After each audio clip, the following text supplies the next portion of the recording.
Okie dokes. Endocrine and hematologic emergency, guys. We're really gonna focus on diabetes. Is gonna be a really heavy hitter, and the endocrine, and then the hematologic is gonna be sickle cell that we talk a lot about. But yeah, questions, comments, concerns before we start? Everybody good? Why is sickle cell such a big thing? There's a very large percentage of the population of Atlanta has sickle cell. Grady actually has its very own sickle cell unit. Huh? I said they got everything. Okie dokie. All right, guys, what does the endocrine system deal with? Hormones, okay? So there are, yes, where's my picture? Where's my picture? Okay, I guess we don't have a picture. Maybe it was in a human body, picture of all of the different endocrine glands in your body. We already talked about the adrenal glands are responsible for who? Epinephrine, adrenaline, okay? And now we're gonna talk about the who when it comes to diabetes. The pancreas, okay?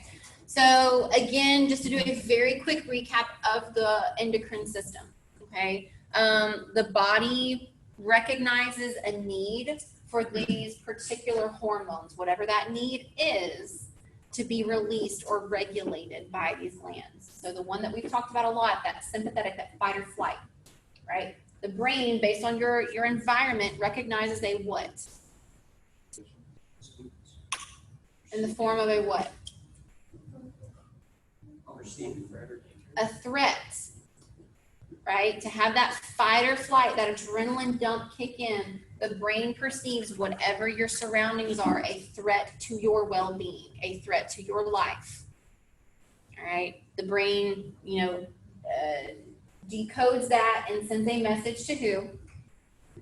The adrenal glands, that says, hey, I need you to do your job. I need you to release adrenaline. And then adrenaline is pushed out into the bloodstream, and that's where we see all of those physical responses, right? Vasoconstriction, increased heart rates, increased respiratory rate, dilated pupils. All right, so it's a relay system between the brain recognizing that the body needs this hormone and communicating to that particular gland that controls the hormone to release or regulate or do its job to make sure everything's working appropriately. All right, is that a fair recap of the endocrine system? Okay. All right. So we have talked about oxygen, right? We've just been hammering the fact that every single cell, organ, tissue, everything needs oxygen or it will die, right? But what else do these cells need, does the brain need to live and to thrive and function? Glucose, right? Sugar. It's going to be the main thing we're going to talk about today, seeing these deficits of the regulation of the sugar in the bloodstream, okay? So, pancreas is going to be the place where insulin is regulated and produced. Glucagon is also stored there as well. Registry likes to know that you know what the islet of Langerhans or Langerhans is. Okay, this is where the alpha and beta cells are located in your pancreas. Your alpha cells produce glucagon, your beta cells produce insulin. Okay, that's as far as deep we're going to go for the patho part. Just know the islet of Langerhans, alpha, glucagon, beta, insulin. Okay.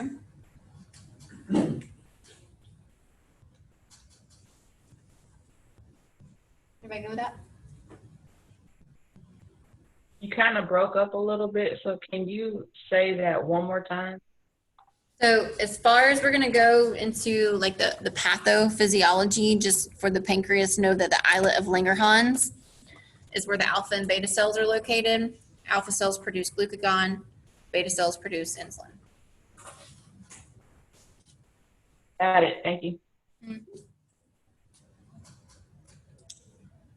All right, diabetes, the shugs. I keep meaning to put the meme of the guy. You guys might not be old enough. I remember it. What's his name? He was the old white guy with the stash, the white mustache. And he was trying to be, Control. my name is so-and-so and I have diabetes. Like that's how he would start out all the commercials, like the PSA for diabetes. Yeah, I keep meaning to put that meme in here, but I keep forgetting. All right, so diabetes mellitus. Okay, so DM is where you might hear or see this referred to as. What is going on in a patient who has diabetes?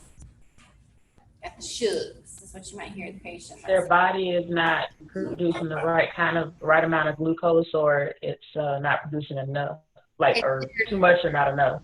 There are two different types of diabetes.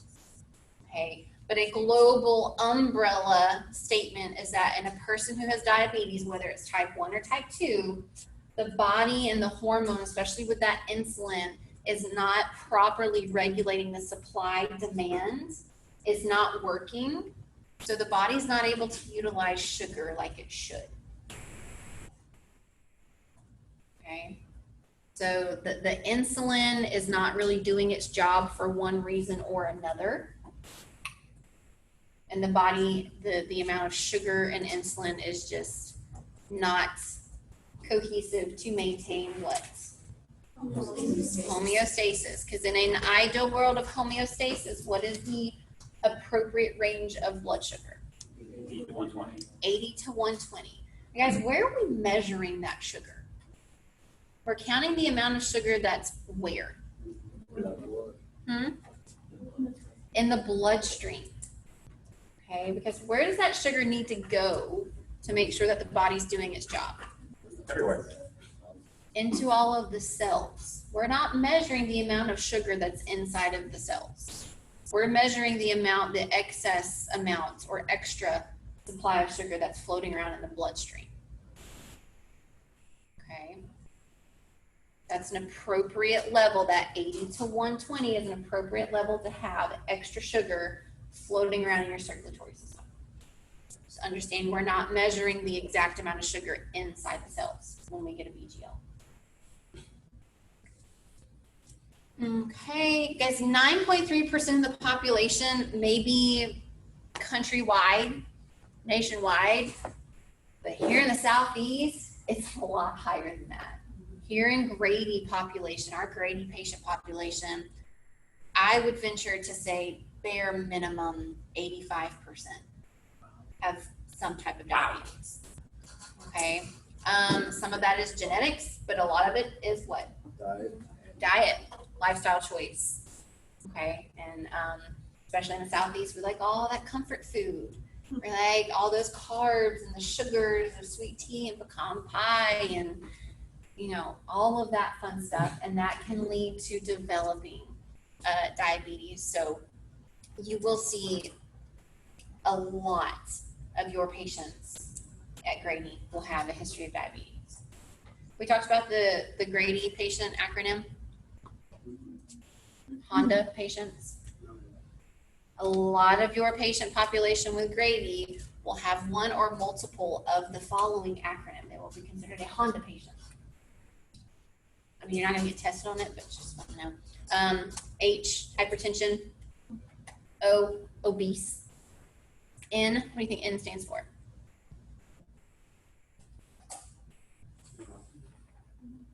I guess so. Non-compliant. Okay, whether that's medication or like dialysis treatments or regulating things such as diet, right? Especially with diabetes. D, diabetic, and A, asthma/alcohol. Okay, that's the lovely Grady patient acronym. A lot of your patients will have one or two of those, just based on our area and resources.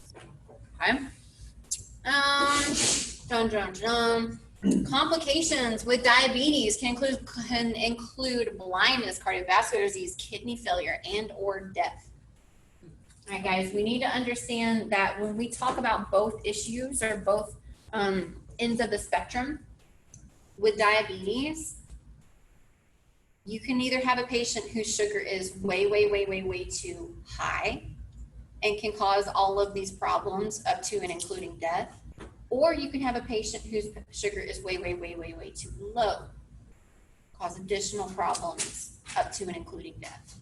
How does too high kill somebody? Too low seems obvious, then cells run out of fuel and then their body stops working. How does too high work though? We will talk about it, but long story short, you go into a state of metabolic acidosis. You become too acidic and you die from the acidity. Okay, so we're dealing with a bunch of different components of diabetes. Are they compliant with their medication, their diet, checking their sugar on a regular basis? Are we dealing with a hyperglycemic episode, or are we dealing with a hypoglycemic episode? Okay. All right, so hyperglycemia. What do you think hyperglycemia would technically be, like a number? So too much sugar floating around in the bloodstream. Typically, if all of that excess sugar is floating around in the bloodstream, it's not where? In the cells, where the cells need it. That is the cell's fuel, the cell's gas, the cell's energy source. All right, if we've got that much floating around in the bloodstream, it's not getting in the cells. All right, guys, remember your normal range. Just because somebody who calls and complains of pinky toe pain because they ran into the coffee table, you get a BGLM and it's 140. Am I thinking, oh my gosh, you're having a hyperglycemic episode? No. Because there are people who walk around day in and day out with sugars of 250. And that's normal for them. It's normal for their bodies. All right. Because they're like obese or obese / a diabetic that doesn't manage their treatment properly, and the body's just like, well, shit, dude, if you're not, I gotta adjust somehow. So it creates a new baseline normal. All right, so again, if you have an abnormal reading, take a step back, look at your patient and see if that number is pertinent to what's going on right now. Okay. Hypoglycemia, what's happening here? Too low. All right, the cells are not having enough energy, enough fuel to do their job, okay, particularly the brain. Brain's very sensitive, guys. If it doesn't have enough oxygen and enough glucose, taps out, says can't do it.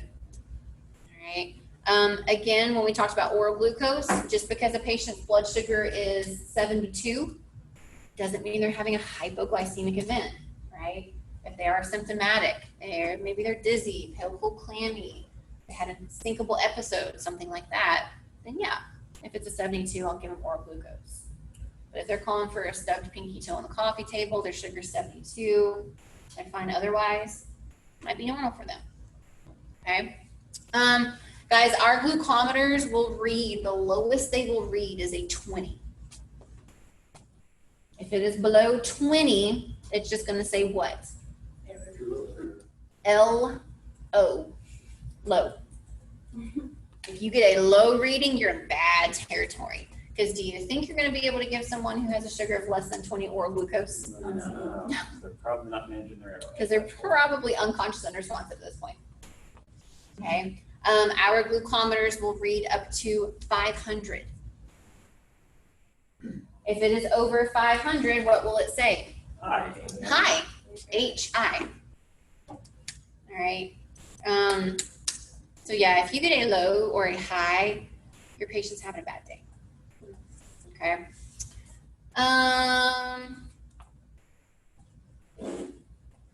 So again, is everyone clear that it doesn't matter if you have diabetes type 1 or diabetes type 2? We can have both hyper and hypoglycemic emergencies with either kind of diabetes. Everybody good with that?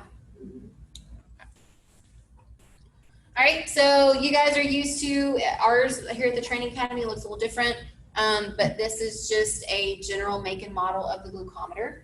Okay, remember there's all different brands. They might look a little different, but they have a power button and they all follow the same prompts. All right, you put the little microchip of the test strip into the machine itself. You get the blood sample there and it'll tell you your measurement of the blood that's floating, or I'm sorry, sugar that's floating around in the bloodstream. Okay. Guys, they're making super cool technology strides with diabetes. This itself, you don't have to have a glucometer. It's just an attachment that plugs up to your phone and you can use it as a glucometer. It's an app on your phone. They also have now that it's like embedded in your arm, you have an app on your phone, you hold it up to the little kind of chip, if you will, in your arm, and it just pops up your blood sugar without a blood stick.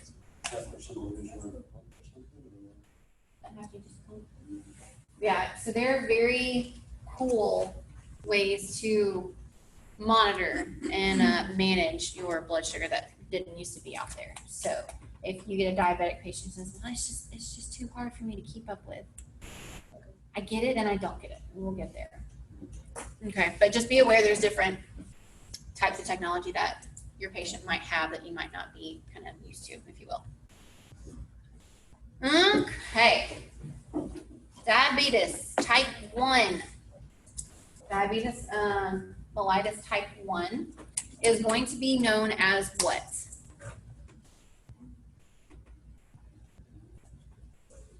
Type 1 diabetes. So type 1 diabetes could be reversible. All right, we'll get there in a minute. All right, so what is happening with type 1? We have an issue with the balances, the supply demand of insulin and sugar, right? What's happening with type 1 diabetes? So you're not producing enough insulin.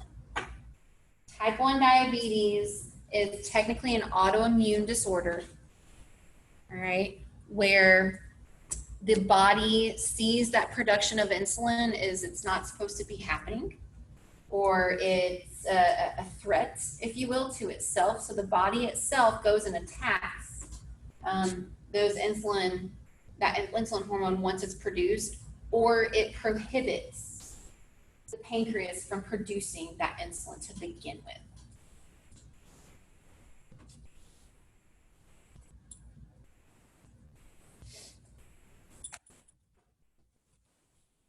All right, so type 1 diabetes is also going to be referred to as insulin dependent diabetes. They're dependent on an outside source of insulin because their body doesn't make enough itself.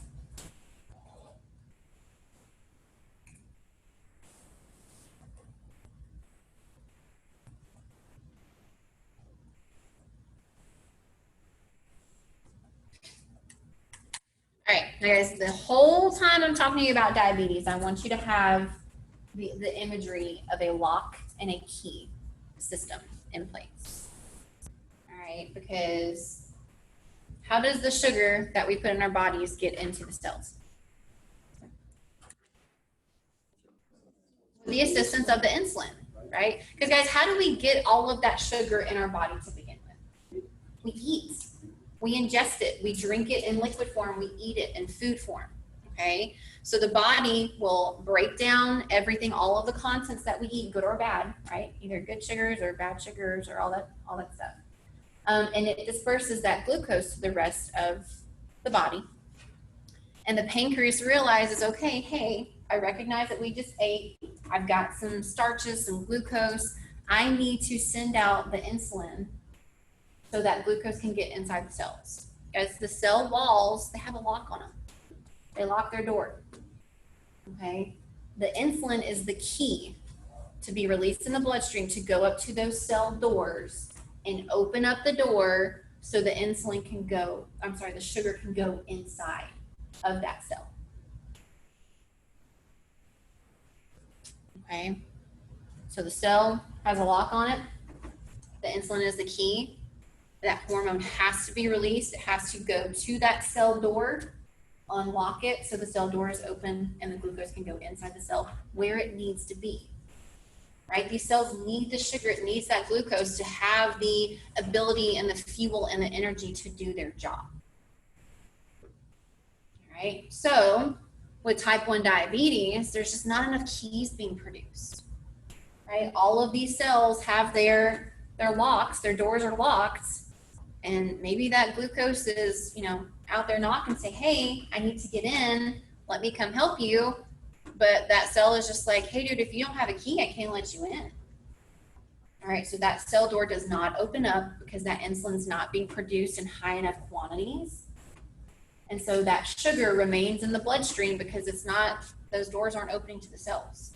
So instead of going in the cell where it needs it, it's floating around in the bloodstream.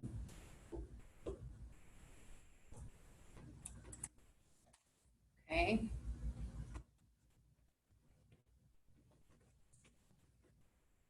All right, so because we don't have enough insulin produced internally, we still have to get those keys divvied out, right? Each one of those cell doors needs a key to open it up so that glucose can go where it needs to be.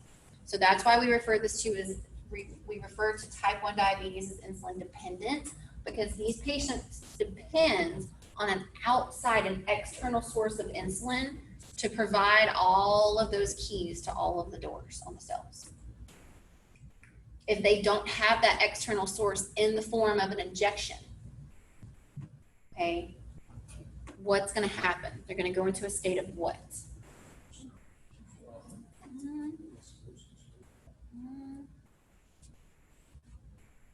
Think about it. If they don't have insulin, they don't have the keys, so the sugar is not getting inside of the cell door.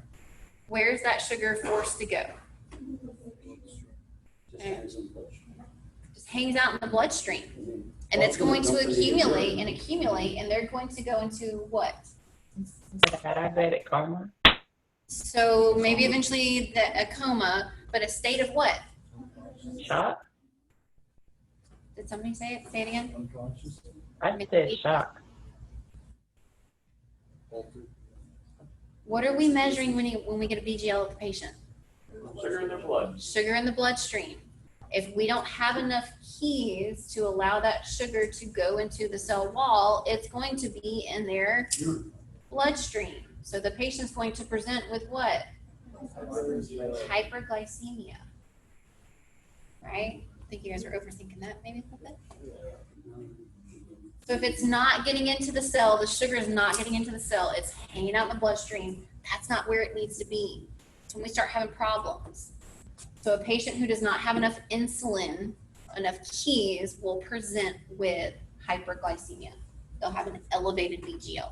Because remember, that's where we measure. We're measuring the amount of sugar that's floating around in the bloodstream, not in the cells. And we'll talk about why that can be bad momentarily.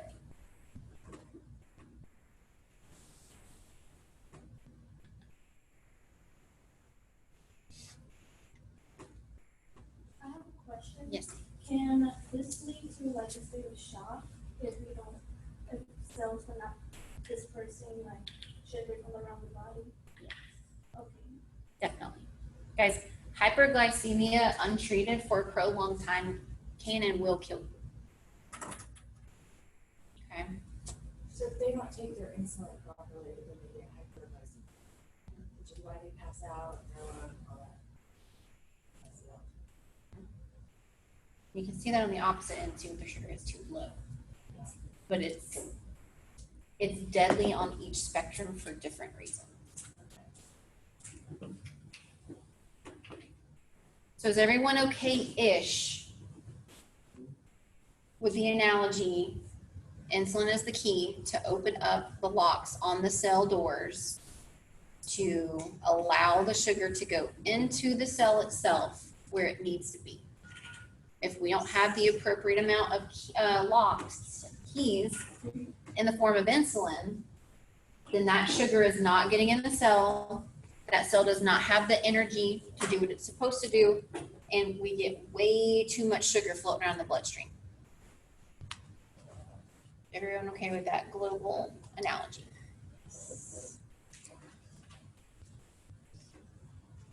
Okay. All right, guys, you might also hear type 1 diabetes referred to as juvenile diabetes. All right, we see this in a lot of younger patients and pediatric patients. Sometimes they actually grow out of this issue. But this is typically if you have a pediatric who is diagnosed with diabetes, it is more than likely going to be type 1 versus type 2. Okay. Why is that? Is there, Because this is based more so on genetics over lifestyle. And it'll make more sense when we talk about type 2.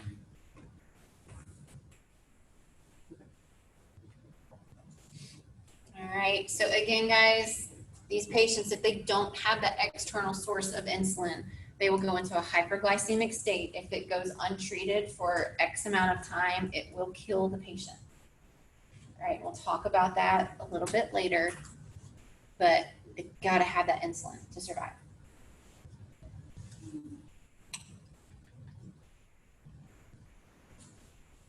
All right, so guys, I can understand. Does anybody in here have diabetes? Anybody know anyone personally who has diabetes?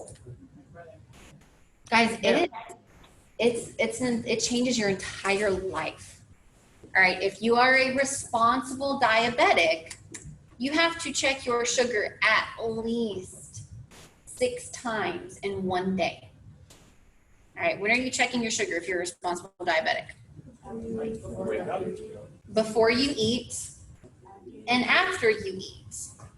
Okay, why do you think diabetics have to check their sugar before and after they eat? Okay, so we're going to get a baseline reading as to what your sugar is before you intake all of those starches and carbs and sugar, right? And then after you eat, you need to see how high your sugar goes up after your body has had time, typically about 30 minutes or so after you eat, to see how your body responds, how high that sugar level goes up, because that determines what? How much insulin you give yourself. Okay, because it can be a tiered dosage of insulin. Let's say I'm diabetic and before I eat breakfast, I check my sugar and it's at a 70. After I eat my breakfast, my sugar goes up to 285. Based on that 285 number, I'm going to give myself set amount of number of units of insulin. And it's typically a sliding scale. All right, the doctor will say, all right, they'll give like a little chart. If it's in this range, turn the dial in your insulin pen and it'll give you this many units. Okay, so let's say if my sugar is 285, I'm supposed to give myself 3 units of insulin. Now, what happens if I check my sugar before I eat lunch and I don't check it after I eat lunch? And I'm just assuming that because it was around that 285 mark after breakfast, that's where it's going to be right now. And I give myself 3 units of insulin, but I didn't need that much. Let's say my sugar only went up to 150 and I give myself the same amount of units of insulin. Well, then you're probably going to go into hypoglycemic shock. Then I'm going to go to that other end of the spectrum, right? If I don't need that many keys and I'm giving myself way too many keys, I'm not going to have any reserve of sugar in my bloodstream.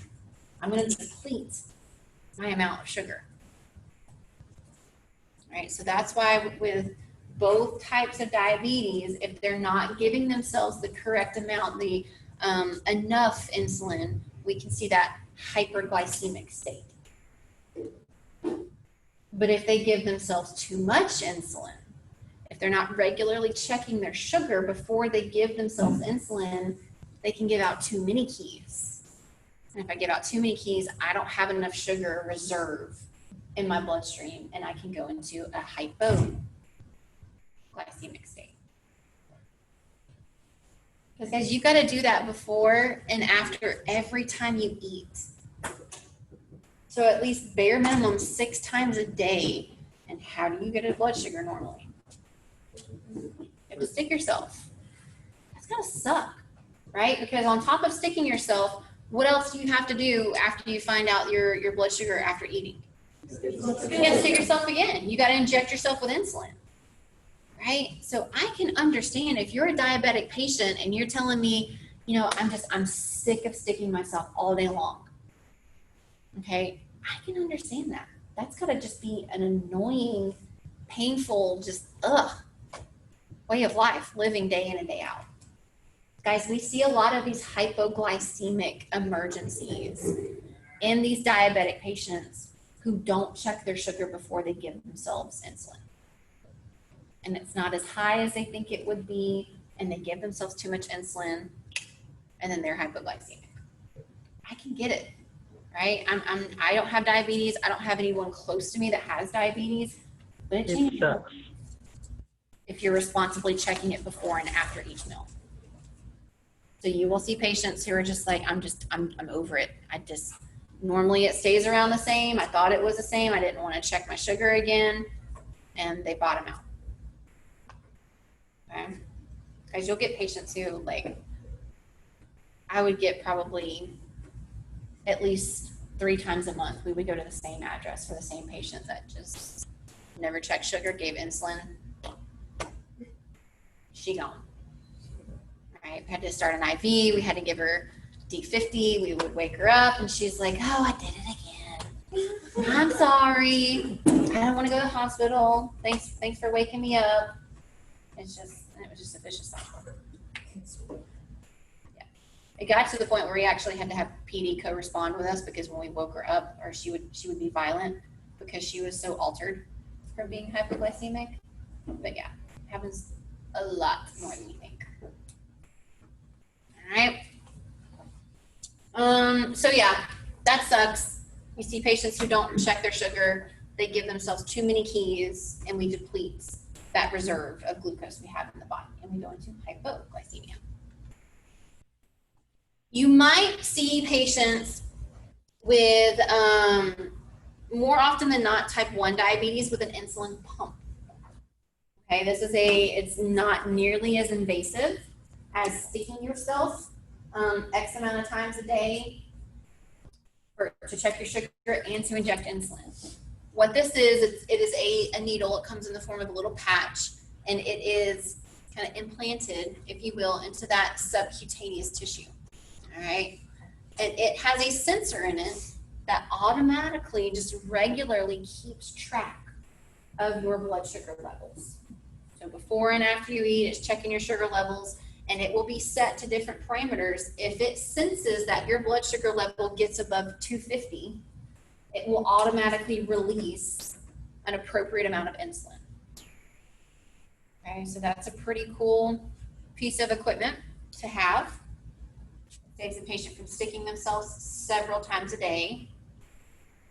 What do we need to be aware of with these when it comes to our patients? They can malfunction. All right, guys, an insulin pump is a big puzzle piece that you need to look for on an unconscious, unresponsive patient. All right, because probably don't really gamble, but if I see a patient who has an insulin pump and they're unconscious, unresponsive, I can guarantee you when I get their blood sugar on our glucometer, it's going to be out of whack, hypo or hyper. What is one thing we can do with these insulin pumps if we have a patient who is unconscious, unresponsive, and has a low blood sugar? Rip it out? No, spoiler alert, do not rip the implanted needle out of your patient. Do not do that. Can we adjust the settings? Probably not. Probably not, but what can we do? Look at the settings. Turn it off. Can you turn them off? Guys, if your patient has an insulin pump and they are hypoglycemic, turn off the insulin pump because what's happening? Their blood sugar is too low. Insulin. We got way too many keys and not enough sugar. Right? We've depleted the source. If something's malfunctioning with that and it just keeps on pumping insulin, we're going to completely run out of sugar. So we can turn it off. Do they just have like a power button, or is that like while you're shooting up the wire? No. Power button. Okay. Is everyone understanding how we can go into that state of hypoglycemia if we introduce too many keys in the form of insulin? Okay.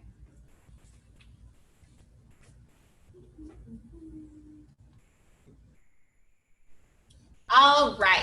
Everybody with me so far? Okay. Fingers crossed. Sweet. So again, this is more prevalent in pediatric patients. Okay. New onset diabetes, whether it's type 1 or type 2, presents with the same signs and symptoms. We call it P3 or the 3 Ps. All right. What are those 3 Ps? Polyuria, what is that? Excessive urination. Polydipsia, increased thirst or increased fluid intake. And polyphagia, increased food intake, increased hunger. Okay, so let's start with the polyuria. Why do you think, if you've got a patient, because guys, these 3 Ps on top of, typically if it's a new onset of diabetes, they haven't been diagnosed with it, they don't know that their sugar levels are getting out of whack, they typically will present with fatigue. They'll just feel tired. All right, they might have a headache. A lot of them have a stomach ache. Okay, so fatigue, headache, stomach ache are pretty prevalent. But if we have any of those signs or symptoms, let's start asking about this. Okay, if I have because guys, I think he was 11 or 12-year-old patient, and abdominal pain was his only complaint. Mom said that he had been feeling kind of off for the past week. She had made a doctor's appointment for the following week. And it just got so bad that she was concerned. She called 911. I got there and he was like, yeah, I don't know, like I feel tired and my stomach hurts. Okay. Every patient, every vital, every assessment, every question, every time. Okay. Because could I have just chopped that up to, oh, he's been drinking like too much soda, or he's got a bellyache and he doesn't have a good diet, or anything gastro related. All right. So I started asking him while my partner was getting the glucometer out, hey man, have you been peeing a lot? Like a lot? Yeah, I have. Guys, why do patients have that frequent urination if they are having a new onset or presentation of hyperglycemia? Their body's trying to evacuate that excess in their body. What do the kidneys do? What do they do for our body? They filter it. They filter everything in my body. They get rid of excess fluids, excess electrolytes, excess all other stuff, and excess sugar. So the brain is perceiving, oh crap, we got way too much sugar floating around in this bloodstream. It tries to filter out that sugar as waste through the form of urine. All right, so they're excessively peeing a lot. That is the body's attempt to filter out that excess sugar through the form of urine. If you're peeing a lot, what are you also losing a lot of? Fluid. Water. So then you So get more it's a snowball cycle. If you're peeing all of this extra sugar out, you're also losing fluid. So the body's like, hey dude, no, chug water. We got to replace this fluid loss. And it's just like, guys, it's like an unquenchable thirst. Like they just drink. Have you ever guys had like that cotton mouth feeling? Like if you maybe wake up from too many drinks because alcohol is a diuretic. That's what gives you a hangover, is because you're going to be dehydrated. And you just like drown yourself in a gallon of water and you just still don't feel quenched. That's how these diabetics feel. It's just like unquenchable thirst because they're trying to replace this ample amount of fluid lost through urine. Does that kind of make sense? Mhm. All right, so why polyphagia? Why are they going to be eating and eating and eating? Maybe gaining a little bit of weight, but just excessive eating, like garbage disposal. Since the body's not making insulin, they're not consuming glucose, they're not getting energy, so they need to, the body thinks they need to eat more food to get So they're not consuming glucose? their body is consuming not as much as they need, right? Because it's a scale you said, right? It could be a little bit less insulin to no insulin, right? Mm-hmm. So they're not getting what they need, right? So they're hungry because they don't have energy, right? Mostly. the cells aren't getting glucose. So they think So guys, your brain kind of gets tricked. Because how do we normally get glucose in our cell? What is normally the source of all those carbs and starches and sugar? Food.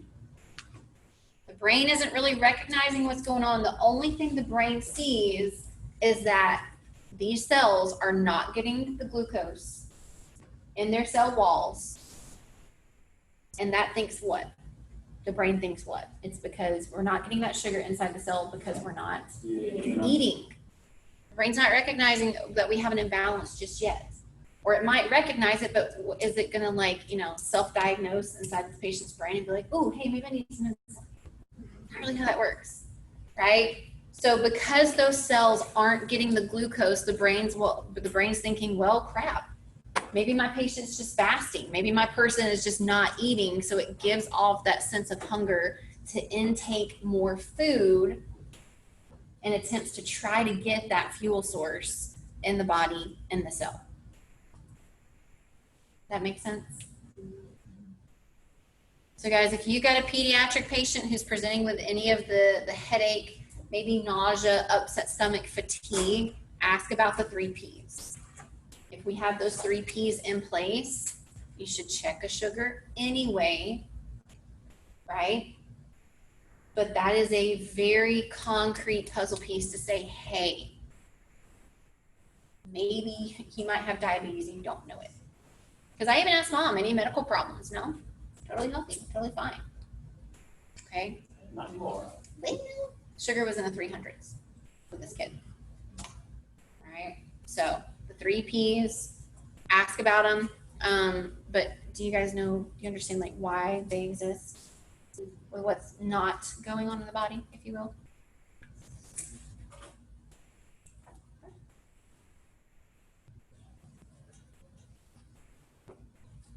Professor A, I have a question. Yes. So why would they have weight loss if they're consistently being told that they're hungry? We will get there momentarily. That has to deal with a very intense state of hyperglycemia. Gotcha. So yeah, we'll get there.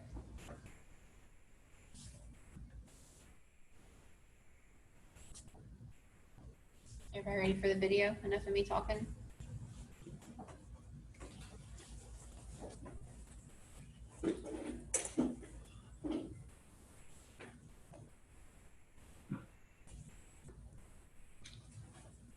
You or someone you know may have been diagnosed with type 1 diabetes. This video will help you understand what it is and why it's important to keep it under control. Type 1 diabetes is a condition where your pancreas makes little or no insulin. Insulin is a chemical your body needs to keep your blood sugar at a normal level.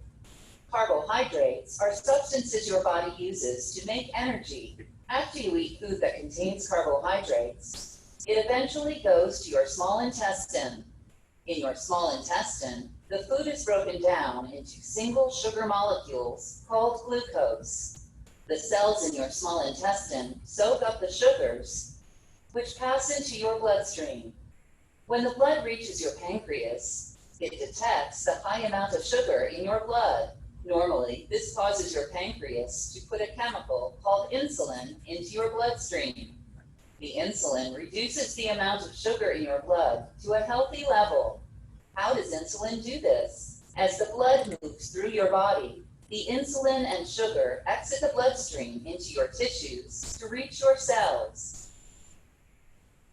Most cells have structures on their surfaces called insulin receptors. When insulin flows by, it attaches to the receptor. The insulin acts like a key in a lock to open up the cell so the sugar can get inside. Now your cell can use the sugar to make the energy it needs to work properly, and your blood sugar level drops back to its normal range. If you have type 1 diabetes, your pancreas loses its ability to make enough or any insulin. This can result in high blood sugar levels and other complications. In type 1 diabetes, Your immune system attacks some cells in your pancreas by mistake.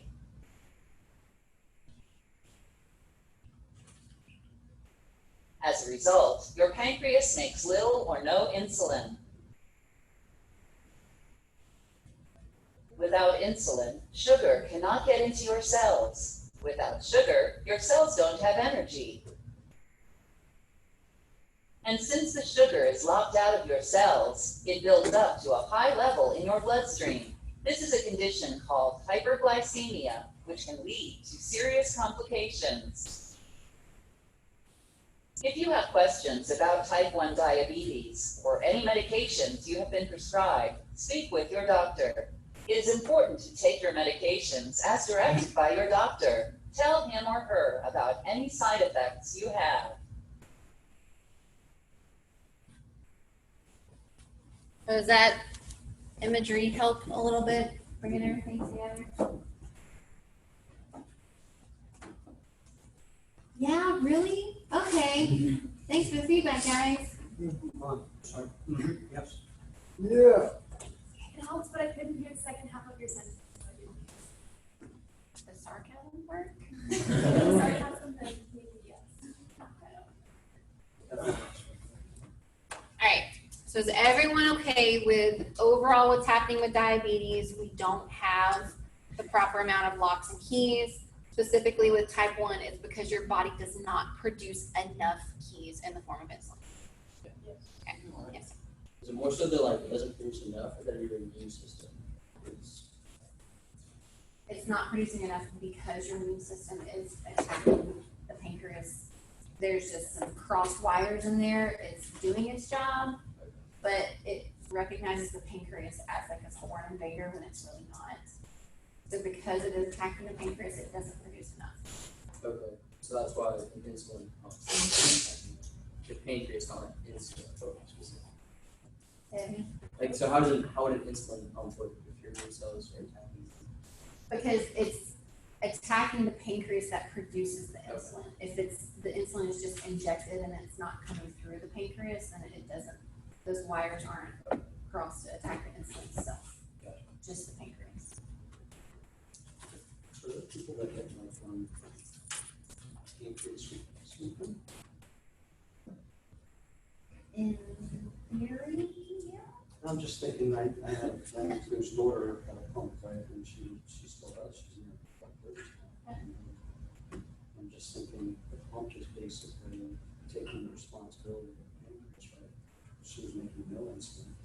At least, I don't know what else the pancreas does, I'm just. I don't know. I mean, now I've never thought about it, but now that you mention it, I don't think that I've ever heard of a pancreas transplant, Yeah, but me I'm neither. sure. It's But you would possible. think, I mean, that would be legitimate as opposed to having a pump with a needle and all this other stuff.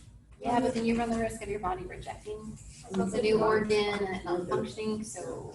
Yeah. Because it does get the immunosuppressants, it's not get rejected. Yeah. Probably just one of those that it's not gonna kill you if you manage it, so why bother doing a transplant and all that extra Sure. risk?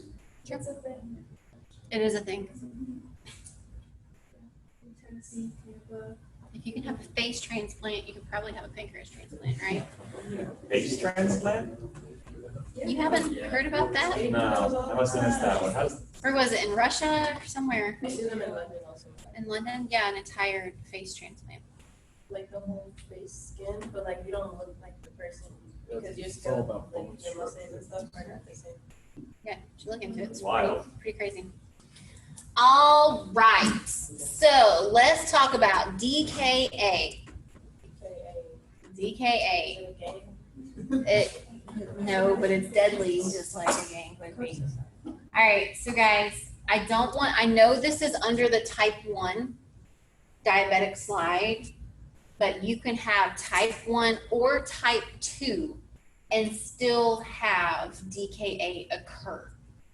It doesn't matter what type of diabetes you have. If you're not managing it and you get into an intense state of hyperglycemia, it will result in DKA, whether you're type 1 or type 2. Is everybody good on that clarification? Yes. Yes. Okay. All right. So what is happening? What does DKA stand for? diabetic ketoacidosis. All right, so what is happening here?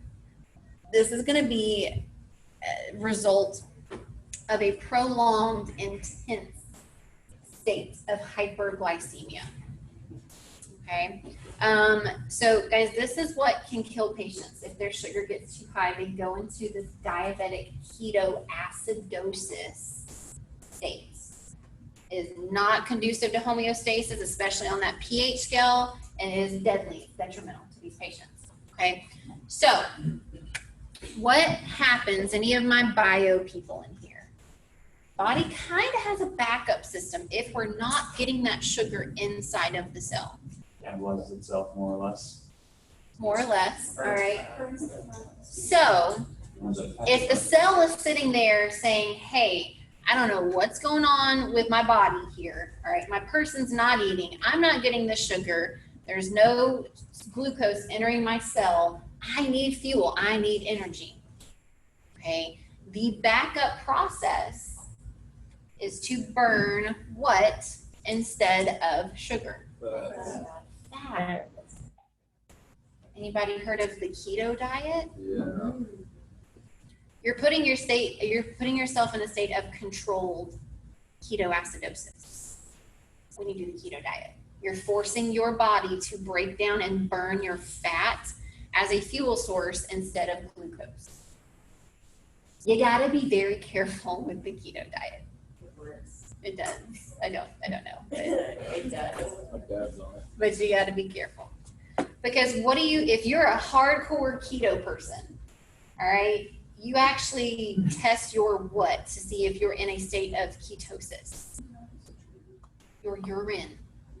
They give out little strips that you pee on the strip and it will detect the presence of ketones. If you have ketones in your urine, you are in that prime fat burning stage. You're depriving your body of sugar well enough that it's burning fat as a fuel source instead of glucose.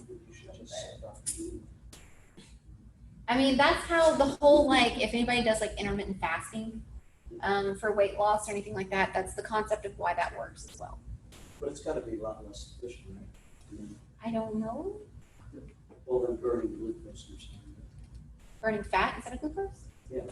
I mean, it's got, it's got to put your body in a state of consumption or overworking or. You mean acidosis? Yeah. That's why you gotta be careful, because guys, if you guys know somebody or are doing the keto diet, you have to drown yourself in water. Like if you're not drinking water around the clock, you're setting yourself up for some bad consequences. And this is why.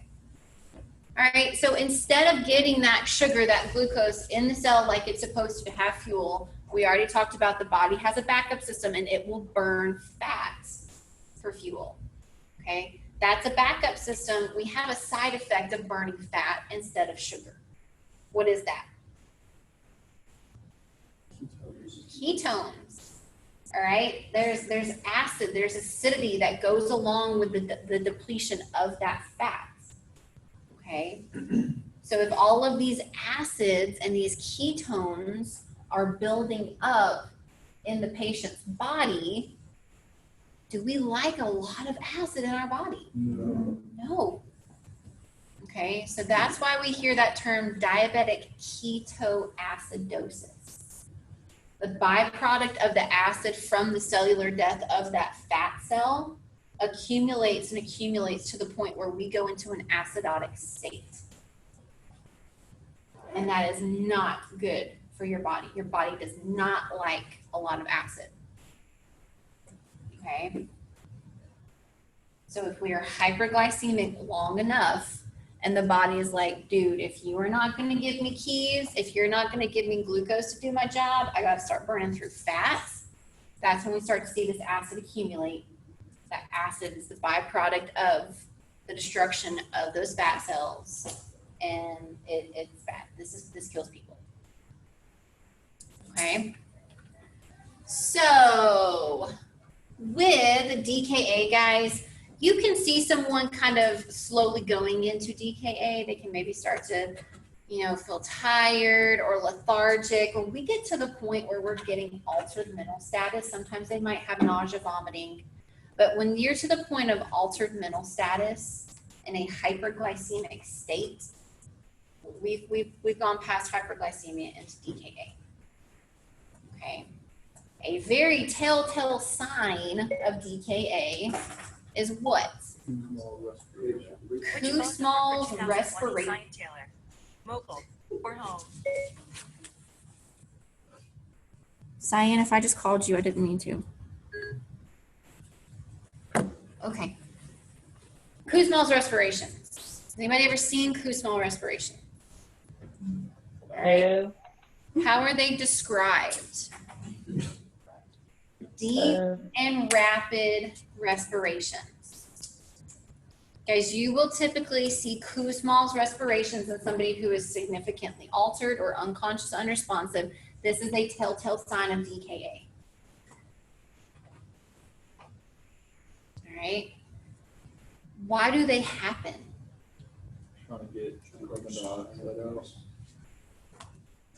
What kicks in? Huh? The hypercarbic drive that we've talked about before, right? The brain recognizes, holy crap, there is way too much acid in my body. Okay? Enough to the point where, hey, we got to kick in overdrive. We're going to create Kussmaul's respiration. So that rapid, deep breathing pattern is there. It is initiated to blow off more amounts of that CO2, of that acid that's in the patient's body.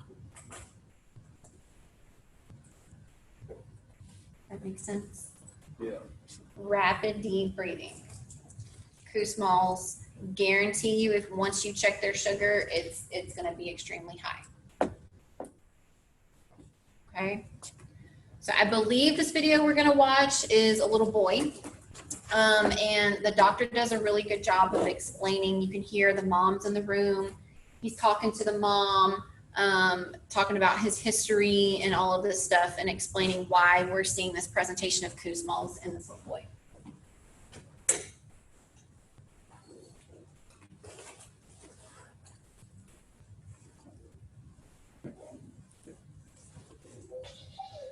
It's only a family vacation if all the family is together.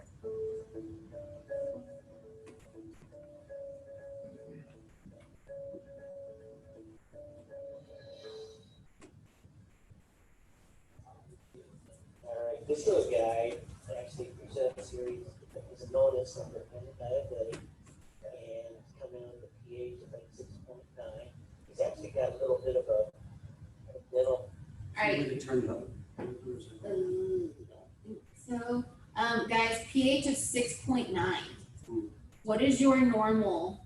You said like 7.35 to 7.45.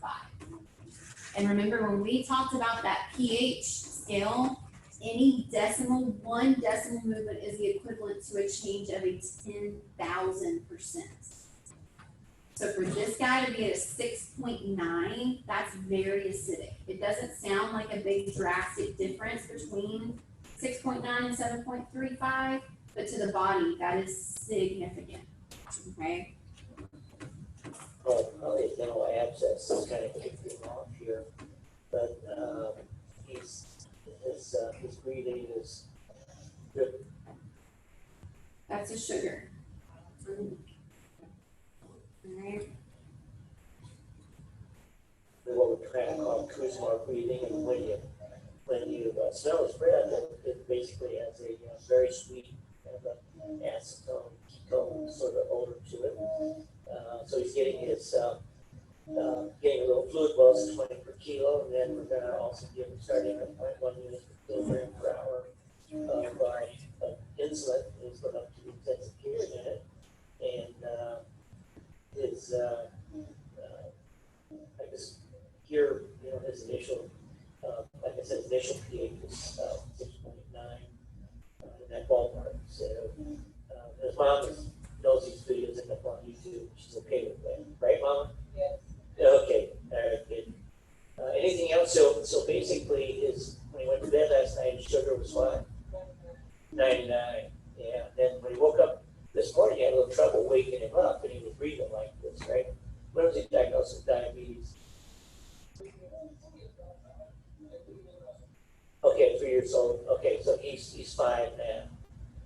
Okay, and is this the second time he presented with breathing like this, or is it?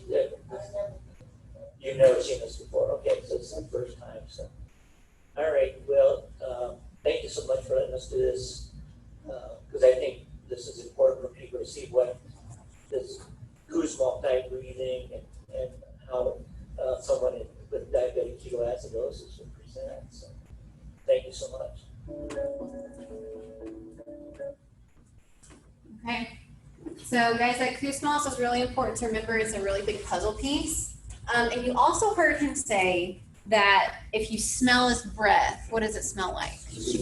Sweet, like an acetone. All right. I have never had the nose for it.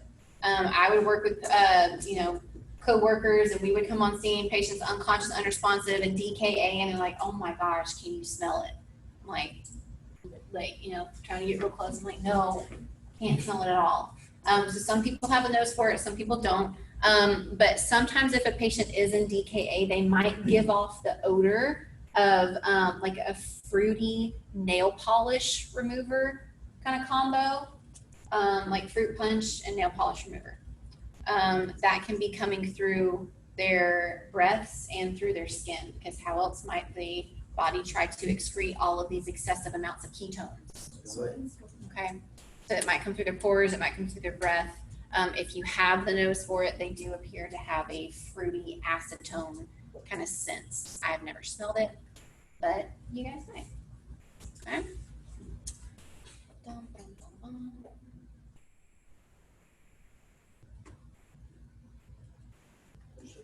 Yes. I have a question. Yes. So with Kussmaul respirations, how is that efficient in like lowering those, or is it? So we're not really going to get rid of the ketones themselves, but why would the brain in any capacity increase my respiratory rate? What is it trying to get? What is it trying to offload? Carbon dioxide. Acid. So because those ketones are developing, the acid is rising, and that's the brain's recognition of increasing depth and rate to blow off more acid. Because at this point, the kidneys aren't able to do it by themselves. And the quickest way to offload CO2 is through respiratory rate and depth. Couldn't that portion just eliminate CO2? Because it's a form of acid. Okay, just Kussmaul's on its own is not going to regulate that pH to a normal level. It's just an attempt to do it in a more quicker manner than the kidneys can. Probably at this point, the kidneys aren't able to do it like at all.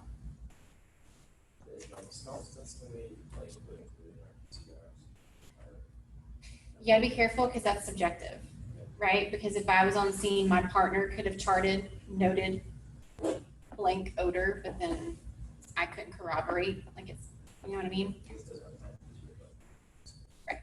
The objective finding that's going to cement diagnosing DKA is the high sugar and the presentation of Kussmaul's respirations. Okay. DKA video. I can't remember which one this one is.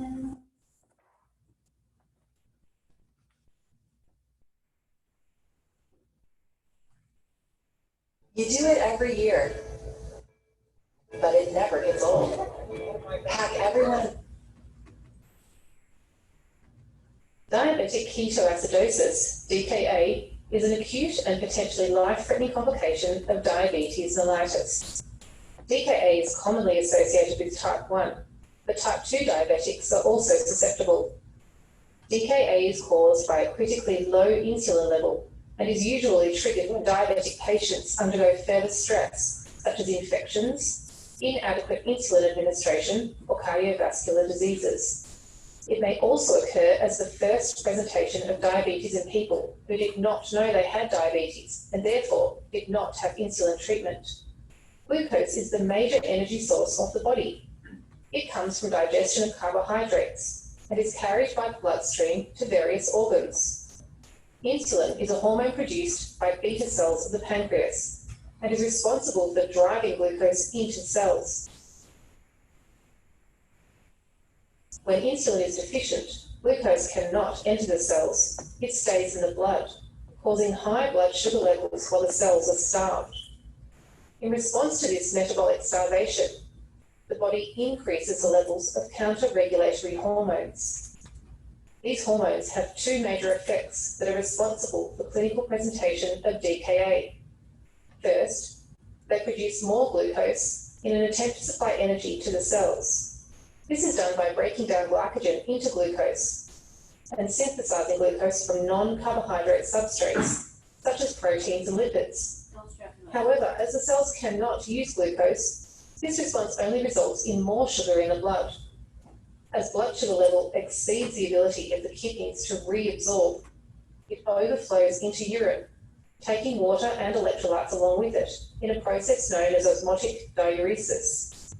This results in large volumes of urine, dehydration, and excessive thirst. Second, they activate lipolysis and fatty acid metabolism for alternative fuel. In the liver, metabolism of fatty acids as an alternative energy source produces ketone bodies. One of these is acetone, a volatile substance that gives DKA patients breath, a characteristic sweet smell. Ketone bodies, unlike fatty acids, can cross the blood-brain barrier and therefore can serve as fuel for the brain during glucose starvation. They are, however, acidic, and when produced in large amounts, overwhelm the buffering capacity of blood plasma, resulting in metabolic acidosis. As the body tries to reduce blood acidity by exhaling more carbon dioxide, a deep and laboured breathing, known as Kussmaul breathing, may result. Another compensation mechanism for high acidity moves hydrogen ions into cells in exchange for potassium. This leads to increased potassium levels in the blood. But as potassium is constantly excreted into urine during osmotic diuresis, the overall potassium level in the body is eventually depleted. A blood test may indicate too much potassium or hyperkalemia, but once insulin treatment starts, potassium moves back into cells and hypokalemia may result instead. For this reason, blood potassium level is monitored throughout treatment. Potassium replacement is usually applied together with intravenous fluid and insulin as primary treatment for DKA. Thank you for watching. Please feel. Alright, so guys, that went a little bit too deep into the pathophysiology, but just in a sense, there's several components why the acid is increasing, why it's detrimental to the body. That hyperkalemia, that potassium imbalance can also wreak bad havoc on the heart. The heart's very sensitive to sodium potassium levels. So DKA is not a good state to be in. All right, and in that video, guys, you heard the boy's mom said he went to sleep, his sugar was 99. And throughout those hours of the night, it got to that 500 level. He was altered, she couldn't wake him up. So DKA, guys, bare minimum, I mean, it takes hours to have an onset of DKA. It's not gonna happen immediately. Okay. Everybody okay? We've got the big stuff under our belt. In the video where the kid woke up by a ridiculously high blood sugar level, how does that happen like overnight when you're sleeping? Because obviously you didn't like eat some food that caused. So you also noticed too in that the video we just watched and with a little boy, he had like an abscess in his mouth. So patients who are diabetic who have sources of infections, it kind of like adds like a steroid effect, if you will, to that DKA. It gives it a lot more. It's already suppressing the function of the body if it's fighting off any type of infection, and then that throws everything out of whack, and that can increase or decrease the amount of time it takes to have a full-blown DKA presentation. And I guess I'm asking where did the blood sugar in a patient like that come from? Like if it was a 99 when he went to sleep, obviously he didn't eat anything to cause it to go up. So where did all this extra sugar come from? Because typically it's going to stem from the infection, and like you were hearing, because the glucose isn't getting in the cell, the body tries to increase the amount of glucose. Okay. Yeah, the patho is a little more paramedic So level. is it doing that because it's trying to digest? It's trying to compensate. It's also, right, when you eat, right, and you don't consume your glucose, right, some of that gets stored up in your liver and your muscles, right? And so would that be going on too, like Chris is saying, some of that be getting pulled out of those? Yeah, because the brain's recognizing it's not getting glucose from its normal source, so it starts to try to compensate for that lack of glucose in the body. We know it's there, but it's just not getting where it needs to be. So it's trying to get it, and it's not eating, so it just keeps pulling it in these other areas.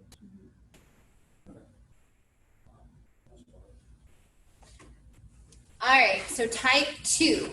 It's the same kind of concept. We don't have enough keys to go with our locks, but it's for a different reason. Okay, in type 2 diabetes, there is enough insulin produced. It's there. It's in the body. All right, but due to several different circumstances and some outside factors, the cells don't recognize the key. It doesn't recognize insulin. All right, so in type 2, the cell walls, the cell doors, they've changed the locks. Okay, they went through a bad breakup, whatever you do when you change the locks to your house. The insulin's there in the body. That key comes to that cell door that is locked and says, hey, here I am. And that cell says, no, dude, that doesn't work here anymore. It recognizes that insulin is there, but it's that cell lock is resistant to that key. That key does not work on the cell anymore. The body does not allow it to happen.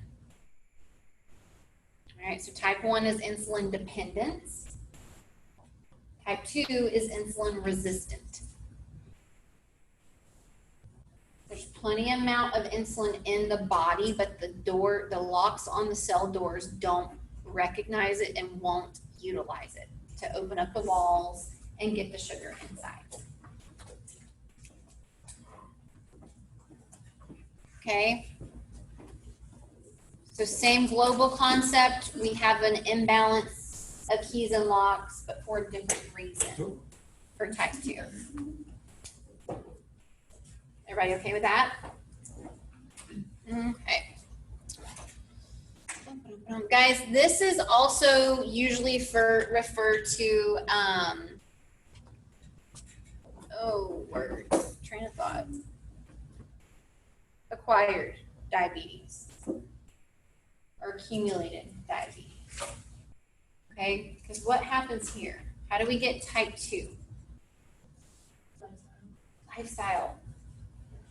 Okay, guys, if you are having a very poor diet, saturated with carbs and starches and sugars, if you are not physically active and keeping that balance of the nutrients and the supply demand in your system, your body becomes overloaded. Okay, your body's kind of freaking out because as you have these poor diet choices and you're not having as much physical activity, what happens? You eat more calories and you don't burn them off. What happens? You gain weight.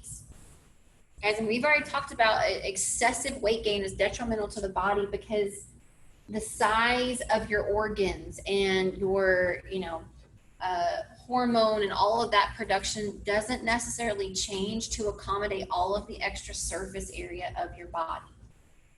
So the increase of the surface area, along with the massive amount of intake of sugars and not burning off any of those calories and utilizing that sugar like we should, leads to type 2 diabetes. Okay. This can be temporary, right? If you just go through a really bad point in your life or a really good point in your life, depending on how you look at it, and you have in a short amount of time, a significant amount of weight gain, you can develop type 2 diabetes. But if you get your diet in check, you lose that weight, you get back into those normal habits, it can go away. Okay, so type 2 diabetes is not technically a lifelong diagnosis. It can be altered with diet and lifestyle choices. All right, how else do you hear about type 2 diabetes? How else when you hear that phrase with a certain type of patient? Okay, what is that term, guys? Starts with a G. Blank diabetes. With pregnant women? Gestational diabetes. Because guys, you got a lot of hormone shifts happening in your body when you're pregnant. You do have weight gain. If that woman's body does not respond well and gains a significant amount of weight, or their hormones just go way out of whack, you develop, in a sense, type 2 diabetes while you're pregnant for the duration of your pregnancy. And that pregnant woman is, does the same treatments. She checks her sugar, she injects insulin, all of that stuff for the duration of the pregnancy. Typically, once the baby is born and mom is out of that postpartum stage, if her weight goes back to normal, if her hormones go back to normal, it goes away. It's only present for the duration of the pregnancy. So, FYI. We'll talk about that more when we get to obstetrics. During gestational diabetes, can the baby get it too? Yep. Babies who are born from moms that have gestational diabetes are typically really, really big and fat. And they have a much higher risk of having diabetes from mom if mom's not managing her sugar appropriately. So for the baby, would that be 1 or 2? Typically, it's type 2 because usually it self-resolves once baby's out of mom. But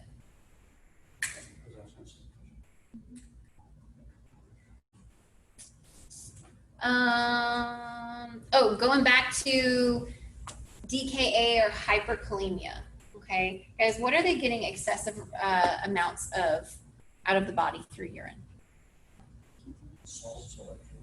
Sugar, too, in congruency with the ketones. So just a fun fact, if way back in the day, they didn't have glucometers. So if somebody was unconscious, unresponsive, they would literally do a taste test of their urine. No. Like, I guess it works. and if it had a sweet odor or flavor to it, they would be like, "Ew, that's not good." They should do it. Make do with what you I don't got, know what I made you guess. think that, huh? Do with what you got, I guess. I guess. No, not for me. Okie dokie. Guys, typically you can see injected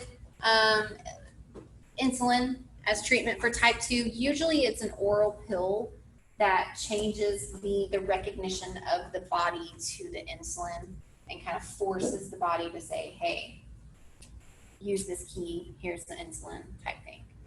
So you can see congruence of both, but typically you'll see an oral medication for type 2. And type 2 diabetes isn't a lack of insulin, right? Correct. It's just that it's not recognized. Correct. Which one's more common? Down here in the south, type In 2. general. Type 2. So is when a type 2 diabetic uses insulin, is a different type of insulin than what the pancreas? It can be a different kind of makeup, but usually you'll see the oral medication to kind of force the uptake from the body.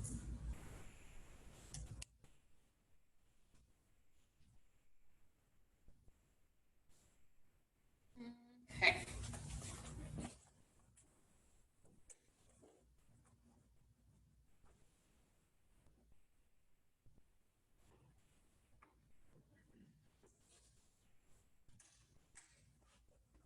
One of the country's biggest supply chains, we've got you covered. Kroger, fresh for everyone.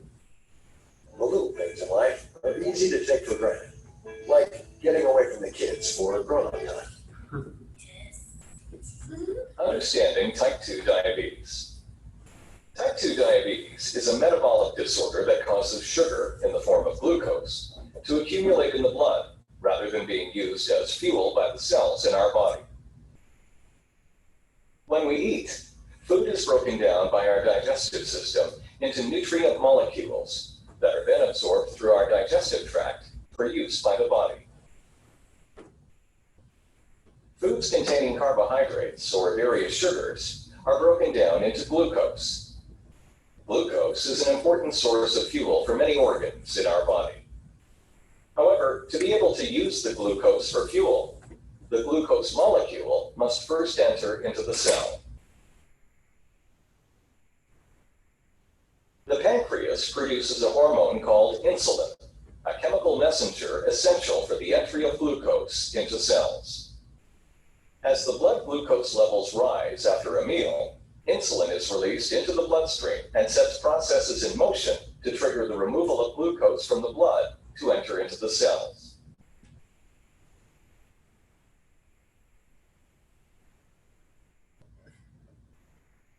In type 2 diabetes, the cells become resistant to insulin and ignore its message to absorb glucose. This is known as insulin resistance.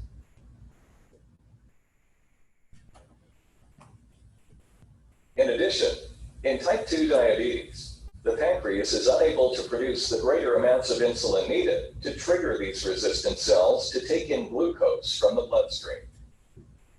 The most notable symptom of diabetes is frequent urination and excessive thirst. Other symptoms include weakness, drowsiness, and blurred vision. These are caused by chemical imbalances in the blood related to high levels of blood glucose. About 1 in 4 people with type 2 diabetes are unaware that they have the disease. It is important to catch diabetes early. Over time, high blood glucose damages the blood vessels, which can damage the organs that these vessels supply, leading to a variety of health complications. Damage to the small or micro blood vessels can cause vision problems, including loss of sight, nerve damage, and kidney disease. Damage to larger or macro blood vessels can lead to cardiovascular complications such as heart disease, stroke, and poor blood circulation. Overweight and inactivity are major causes of diabetes. A family history of diabetes significantly increases your risk of developing the disease. Certain ethnic populations are also at increased risk of developing type 2 diabetes. Finally, some medications may increase your diabetes risk, specifically corticosteroids, thiazide diuretics, drugs used to treat certain mental illnesses, and some antiretrovirals used to treat HIV infection. In summary, type 2 diabetes is a metabolic disorder. It causes sugar in the form of glucose to accumulate in the blood rather than being used as fuel for the cells in our body. If not diagnosed and treated in a timely manner, type 2 diabetes can lead to many health complications. It's your favorite family tradition to drive to that familiar beach house with. All right. Make a little more sense. Except that they said, he said that you could use extra insulin for it to uptake. Add insulin and that would. So that's because the additional surface area with that weight gain, the body can't keep up with supplying the appropriate amount of insulin for the additional tissues created through that weight gain.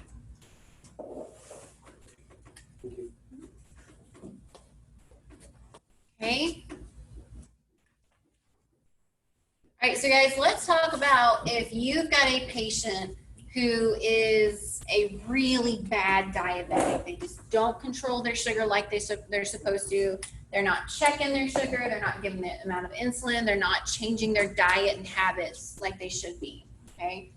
Why do you think that uncontrolled diabetes can lead to problems such as recurring infections, changes in visions, numbness in the feet, blindness, kidney failure. Why do you think that stuff happens?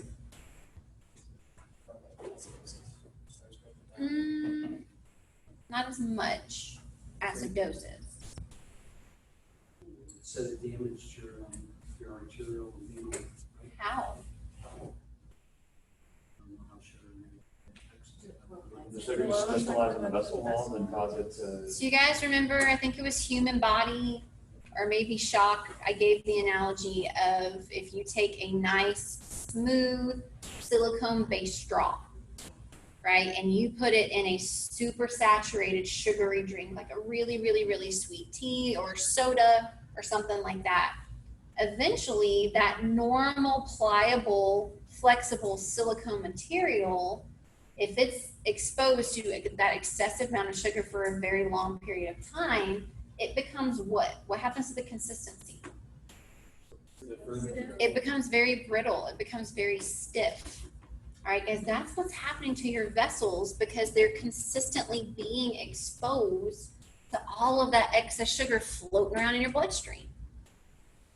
All right, so that's what kind of A word? Arteriosclerosis. Remember that systemic vascular resistance? We had either athero or arterio. All right, uncontrolled diabetes leads to arteriosclerosis, which leads to diminished blood supply to the nerves in your hands and your feet, to your eyes, all right, to your heart, to your brain.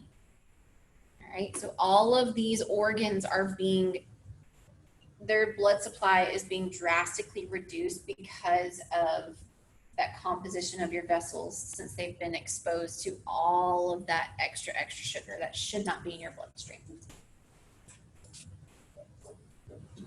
Okay. What about infections? Why do you see these patients? You'll see a lot of the patients who are really bad diabetic, they have amputations. Why might you see a patient who is a diabetic who has a BKA, a below the knee amputation? Because their blood stops flowing to like a non, it's like not as important to keep it. Yeah, so that peripheral blood flow, the brain is recognizing, hey, I've got this arteriosclerosis. It can't physically get to that extremity anymore. So that extremity, let's say, it's your patient's right foot. It no longer has adequate blood flow. If a part of your body doesn't have adequate blood flow, what happens to it? It dies. Starts to die. All right. It will present literally, guys, as gangrene. Like it will just start rotting away. Do we want to keep a patient with a gangrenous foot? No. What do we run?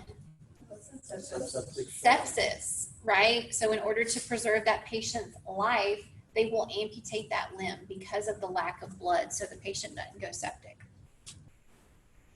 Or what else can happen? Kind of the same-ish theory.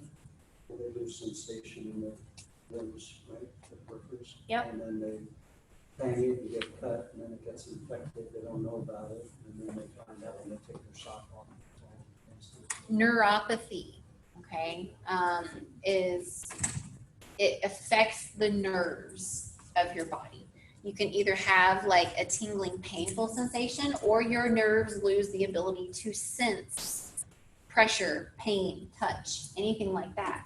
So if you've got diminished pain receptors on your foot and you go, I don't even know, you're walking in your living room and you step on something that cuts your foot and you don't feel it because your nerves aren't working appropriately, okay? That cut can go undetected and untreated for a very long time and become a major source of infection, all right?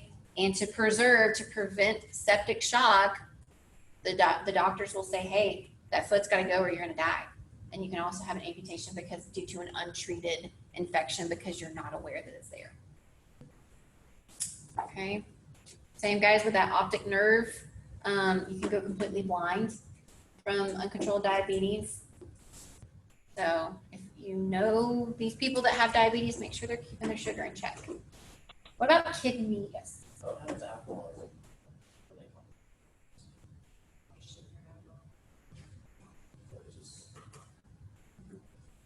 Mhm. Yeah, if you guys ever look at like the sugar content in alcohol, even just like a straight liquor, it's ridiculous. Like wine.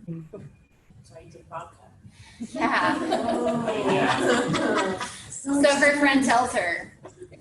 Yeah, but that's typically why if you're like on a crash diet or anything, you got to cut out all alcohol from your diet because it's a major source of sugar. Hashtag not doing that. Huh? Makes sense. Alcohol is just fermented sugar. Yeah. So it just exacerbates the balance level. Okay. Kidney failure. Why do we start to have kidney failure, guys? I guarantee you, if you know a patient who is a dialysis patient, 9 out of 10 times it's because they had uncontrolled high blood pressure or high blood sugar. What happens? Because the kidneys were overworked. Kidneys and they are finally overworked, failed. right? Because if you're not controlling your blood sugar, they're excessively working to try to filter out that sugar through urine. But also, what happens? They can also be damaged by that ketoacidosis too. Yeah, so it can be damaged if they're in DKA. But guys, the same concept. All right, those macro vessels are also damaged. They're also affected. So the kidneys aren't getting a proper amount of blood flow. All right, so if they're not getting a proper amount of blood flow, they don't work, the kidneys start to fail, and your patient's put on dialysis. Guys, dialysis, you think a diabetic lifestyle is bad? A dialysis patient's life, it revolves around their treatment. Not good, not fun. Okay. All right. Guys, let's push through noon. Take lunch. Okay. You guys okay? You stand up. Good. All right. So guys, how do you think a patient, because you can be hyperglycemic without being in DKA, right? How is a hyperglycemic patient going to present? Isn't present like intoxication? Can. Yeah. In the sense of what? Maybe some altered mental status, right? Maybe some visual impairments, because again, we're talking about that excess sugar can have effect on your eyes, on your vision. Some dizziness. Okay. Nausea, vomiting is a big one. If you get too drunk, do you puke sometimes? Yeah. Okay.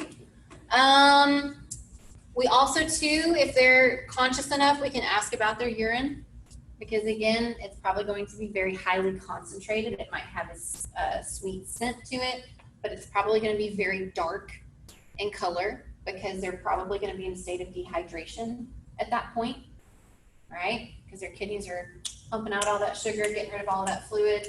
If they're getting to the point where they're altered, they're probably not replacing that fluid.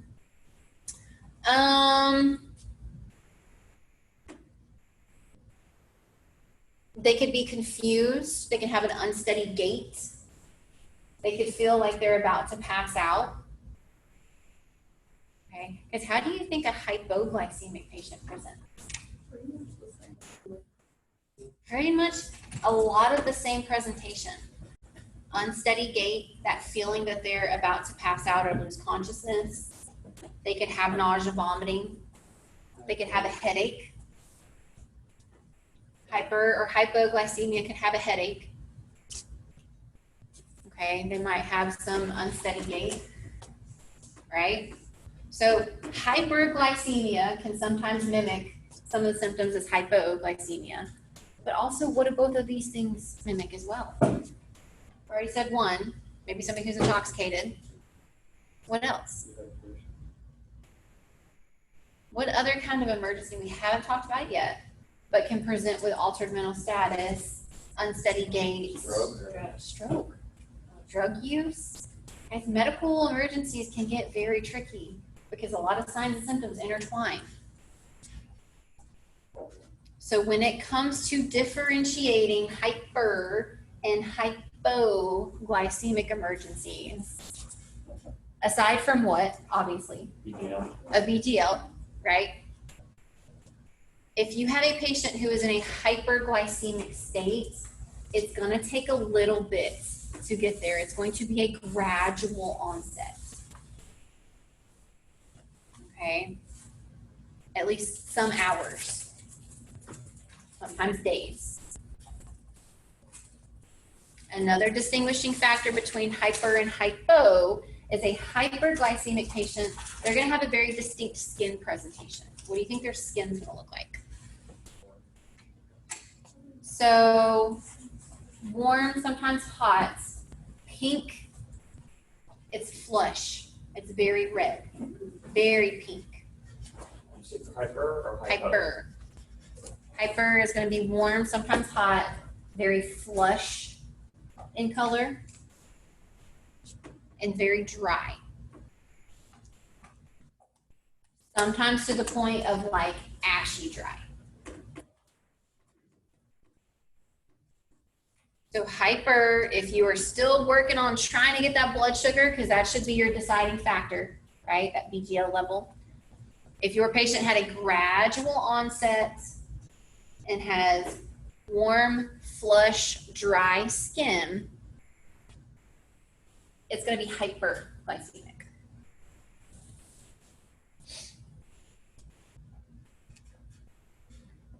Hypoglycemic, tell me about that onset. Sudden.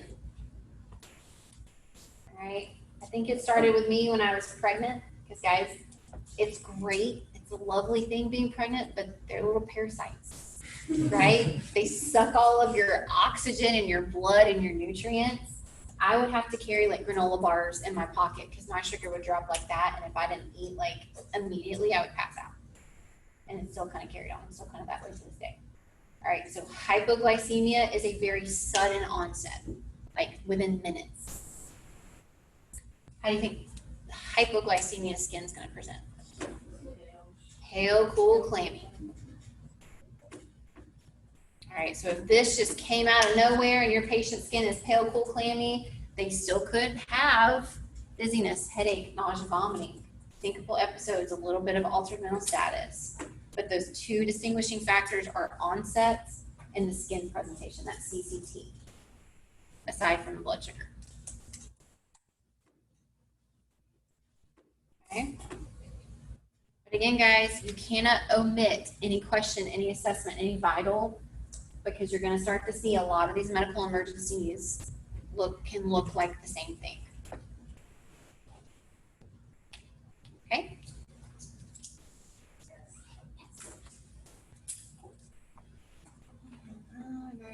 All of this. So again, guys, here's just a little scale. Typically that 80 to 120 is normal. Guys, technically anything over 120 is hyperglycemic. I guarantee at least one of y'all's blood sugar right now at any given moment is over maybe 120. Doesn't mean you're diabetic. When you start hanging around that 140, 150 consistently, they consider you a pre-diabetic. And they're like, hey dude, if you don't change your ways, you're gonna go into that type 2 territory. All right, but again, take a step back, look at your patient. Is it normal for your patient? Usually over 400 is when we start to see the DKA start to come into play. I had one DKA patient, it just read high on our glucometer. We got to the hospital, we followed up with them, they drew blood and it was like 1100 something. Okay. He did not make it. Okay, so it just depends what your patient's body is used to. Could be DKA territory, it could just be a normal Tuesday. You never know.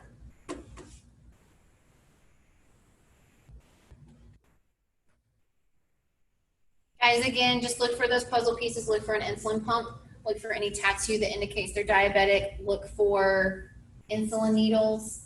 What can insulin needles also be used for? Drugs. So maybe look for insulin vials, but just insulin pumps, anything that can give you a puzzle piece to say, ooh, maybe this is why my patient's unconscious and responsive. Be aware too that if they're in a hyper or hypo state, they can become altered and they can become what? Combative, right? They're not perceiving reality as what is really going on. They could perceive you as a threat. They could be hypoxic, hypoglycemic. They could act in a violent manner. Don't anticipate every patient to be like that, but no, it could be a possibility. So just make sure you got your bearings when it comes to your scene safety. All right. What's your dose of oral glucose? Not gonna cut it. Not gonna cut it. Give me numbers. 17 grams and 45 grams. What? 7.5. 7.5 grams is 1/2 of a tube. 15 grams is an entire tube. As you got it in numbers. Don't pull up to the ER and say, hey doc, I gave him a tube of oral glucose. He's received 15 grams of oral glucose. What is a major contraindication of oral glucose? If they are altered to the point where they can't control their airway. Because how do they take it? How do we instruct them to do it? Let it hang out in your cheek for a little bit and then swallow it. We don't want them to aspirate. If they can't control their airway, they don't get it, even if they need it. Side effects? Nausea, vomiting. It tastes like crap. But those are pretty much the main things.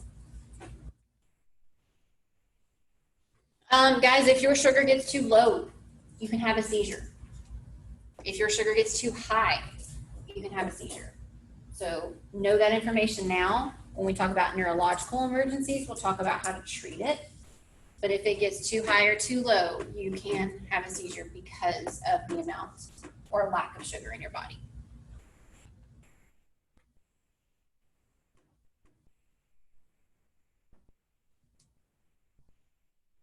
Okay.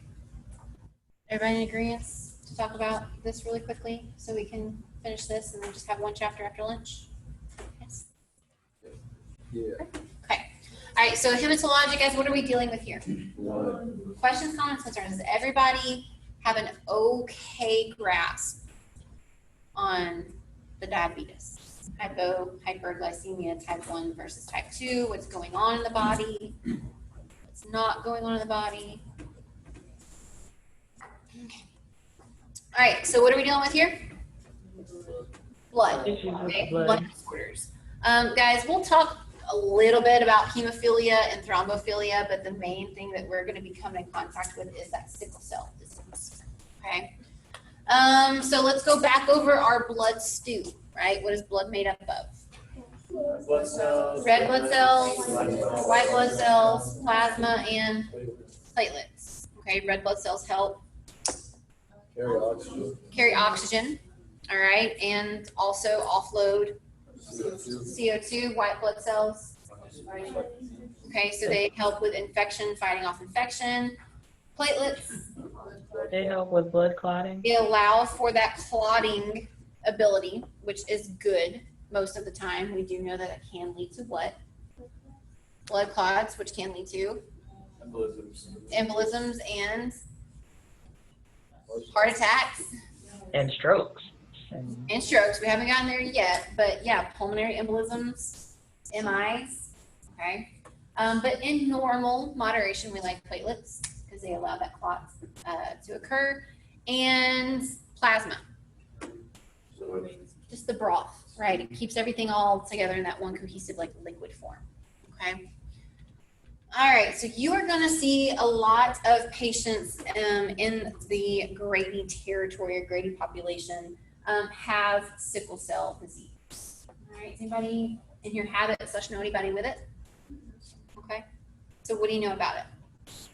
So here it changes the shape of your red blood cells to more sickle shape and confers malaria resistance, at least sort of, which is probably why people got it originally. So guys, your red blood cells are actually shaped differently than normal. And we've got some pictures. I'll give you a beautiful illustration on the blackboard in just a minute, or the whiteboard, okay? But it's not a fun disease to have. It can lead to some problems and pain. But it's kind of cool why it exists. Okay, so it was an evolution thing specifically to make a person not as susceptible to contracting malaria. All right, malaria was very prominent in the African countries.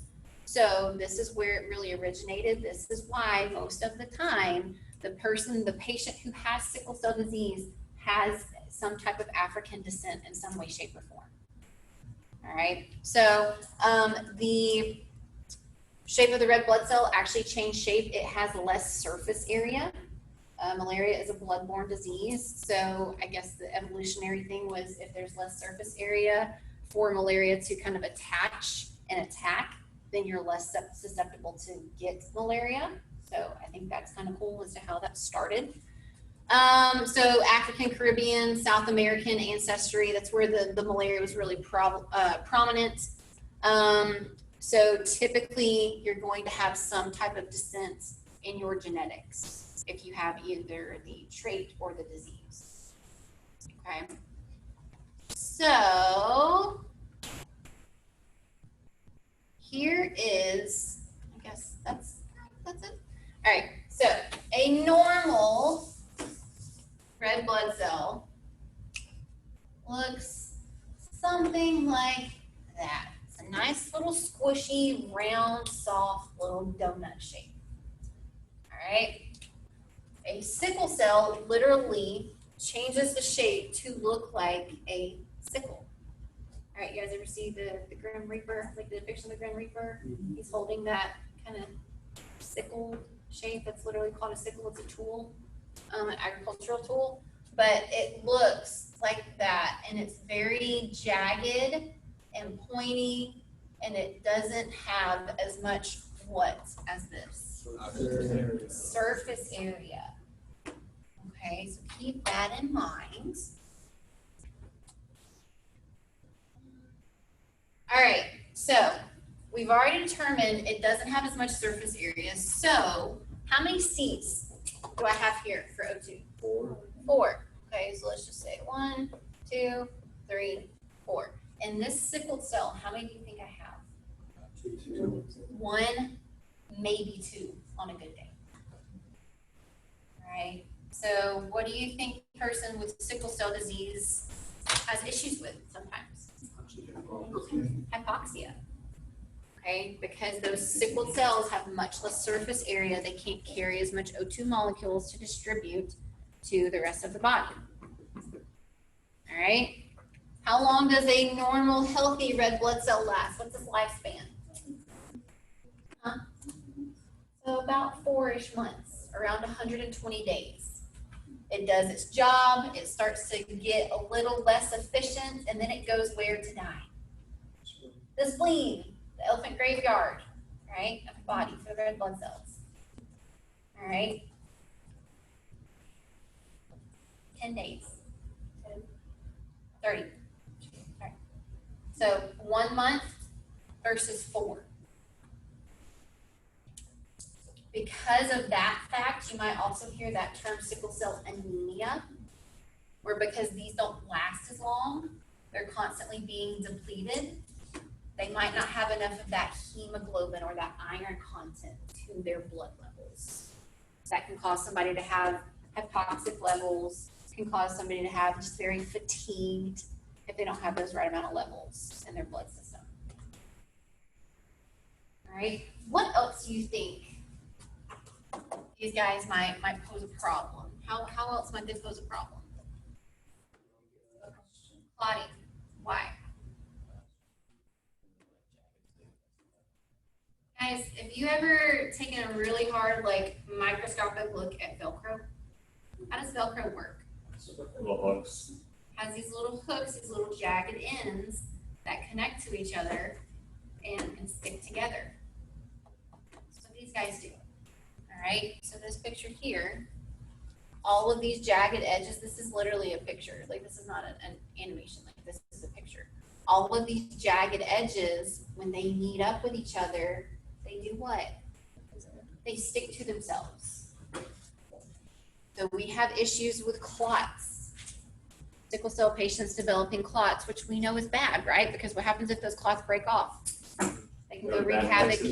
They can go wreak havoc in the form of a PE, an MI, stroke. Okay. Also, what happens here? All right, you will see an acute issue with these patients called a sickle cell crisis. All right, what is happening due to the little hooks and the Velcro-like properties of these sickled cells that causes this sickle cell crisis?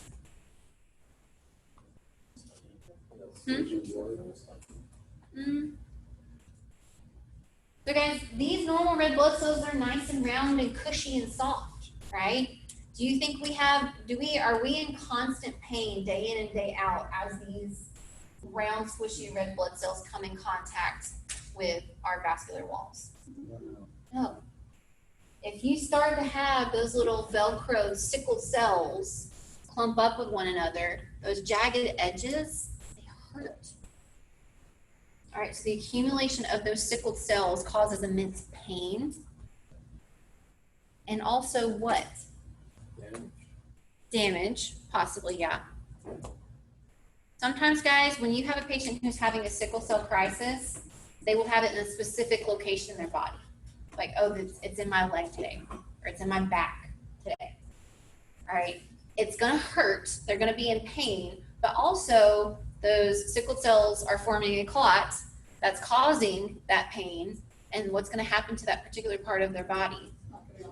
Inflammation. Toxic. Because that clot's there, it's not allowing the normal blood flow. Okay. So a patient will be having a sickle cell crisis. They're typically going to be in a lot of pain from those jagged edges bumping up against those walls, and they might have a localized area or globalized area of hypoxia because of the clots and the ineffective ability for those sickle cells to transport O2 molecules.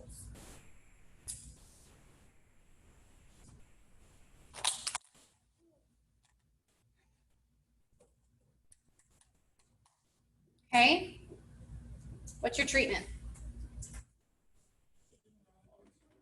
Oxygen if they need it, unless they are showing signs of a stroke or an MI or a PE. It sucks. They're going to be in a lot of pain, but pain itself does not warrant a code 1 transport.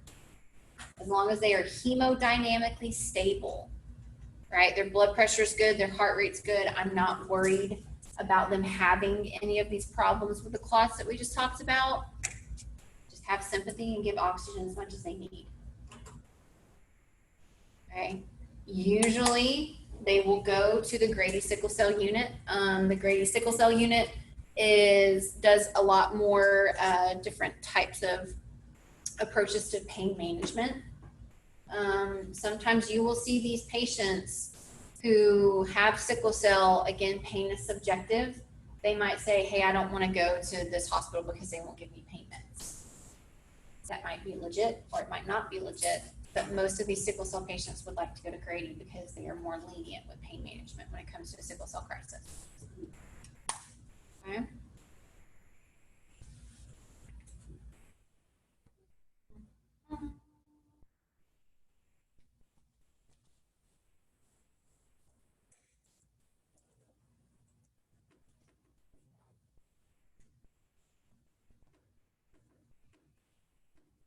Distance. It's made it clear that the best memories don't happen miles apart.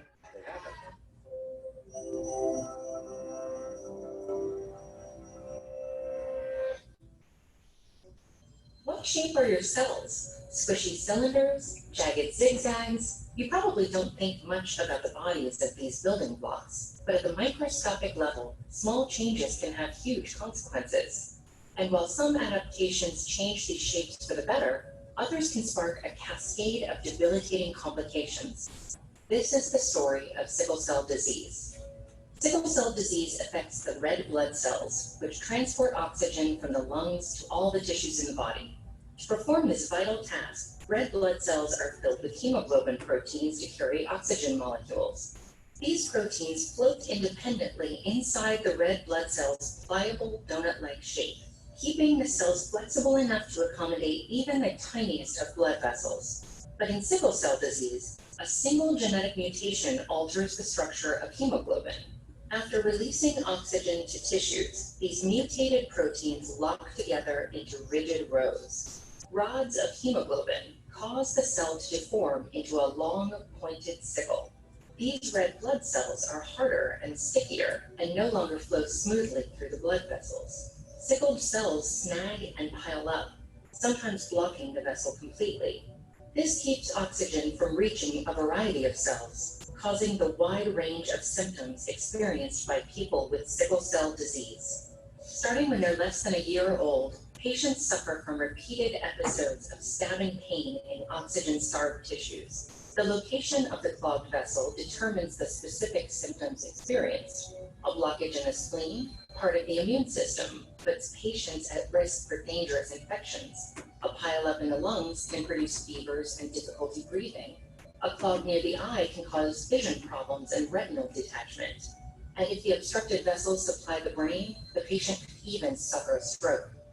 Worse still, sickled red blood cells also don't survive very long, just 10 or 20 days, versus a healthy cell's 4 months.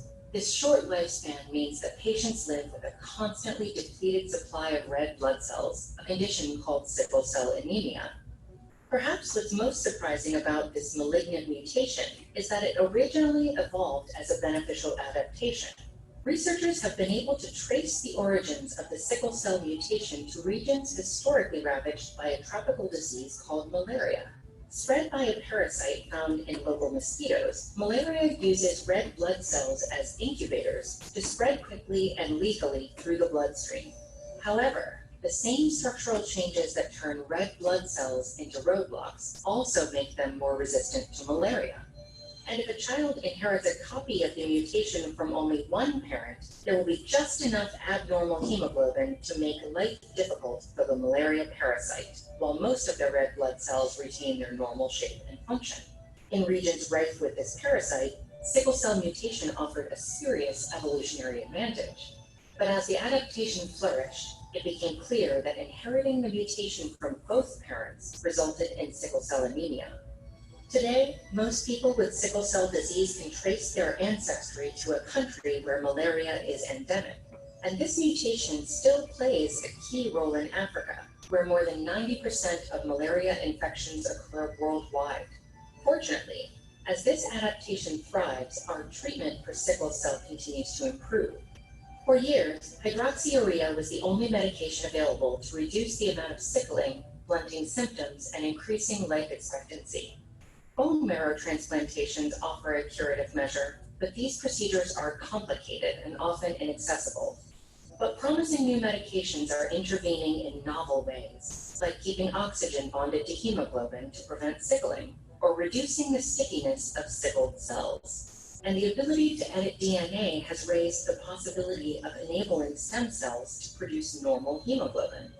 As these tools become available in the areas most affected by malaria and sickle cell disease, we can improve the quality of life for more patients with this adverse adaptation.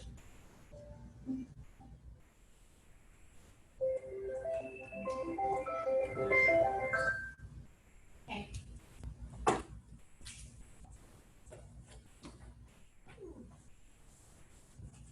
Ready to go with sickle cell?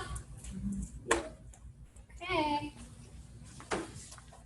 Clotting disorders, guys, super rare. Hemophilia is going to be the most prominent or most common one that you hear of. So with the hemophilia, there is a whole clotting cascade that happens with all of these different triggers and all the stuff. If you go to paramedic school, you'll learn to hate the clotting cascade. All right, typically in this hemophilia, there's a clotting, the clotting factor 8, number 8 is not present. All right, so because that factor is not present, these patients do not have the capability to efficiently clot at all. All right, so that means if they have any type of even moderate to significant injury where they have a soft tissue injury, they're externally bleeding or they're internally bleeding, they can't clot. That will typically be fatal to these patients with hemophilia, okay? Factor 8. Professor A, before you go forward, there was a part where you kind of you kind of went out a little bit. You said when they have a what of a level 8, what was that? It's a factor 8. It's a part of the effective clotting cascade in normal people who don't have hemophilia. If that factor 8 is not there, it doesn't allow them to clot. Oh, it's a clotting range. Yeah. Got it. Okay. All right. Let me just make sure, guys, we're going to watch that video. Guys, what's DVT? Deep vein thrombosis. Deep vein thrombosis. Right. So again, if a patient is prone to DVTs, then that's something we need to consider. Could this be a patient who has a history of DVTs? This clot's broken off, it's gone and caused an MI, it's caused a PE, it's caused a stroke, all of that stuff. Okay. So we'll watch a hemophilia video and a thrombophilia video, and we will be done.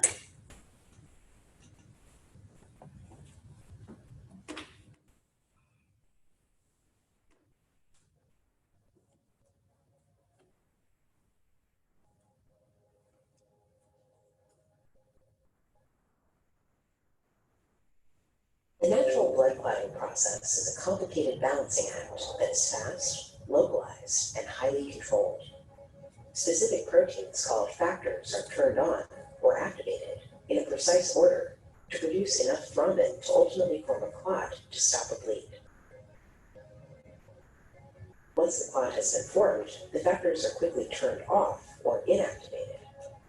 This is an important safety step to avoid thrombosis or overclotting, which limits or blocks blood flow to the body. When you have hemophilia, one of these factors, most commonly factor 8 or factor 9, is missing from your blood. As a result, your body can't produce a proper clot to stop or control a bleed, so bleeding continues.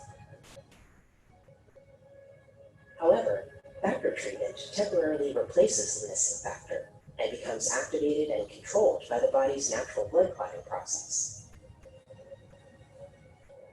Infused factor, along with the factors naturally existing in the blood, work together to produce the amount of thrombin your body needs to stop a bleed when and where it occurs. Once a bleed is controlled, factors become inactivated, and unused factor is eliminated from the blood, an important step that prevents thrombosis or overclotting. The body's natural clotting process is highly complex. Factor works within this balance system to help keep you protected. All right, so guys, pretty much the only treatment for somebody who has hemophilia is this factor replacement. It's just different infusions to make sure that they inject that factor 8 or factor 9 that's missing. All right, these patients probably live a very limited lifestyle. They can't do like a lot of like physical activity, definitely no like contact sports or anything like that, because of the increased risk of a small traumatic injury being fatal.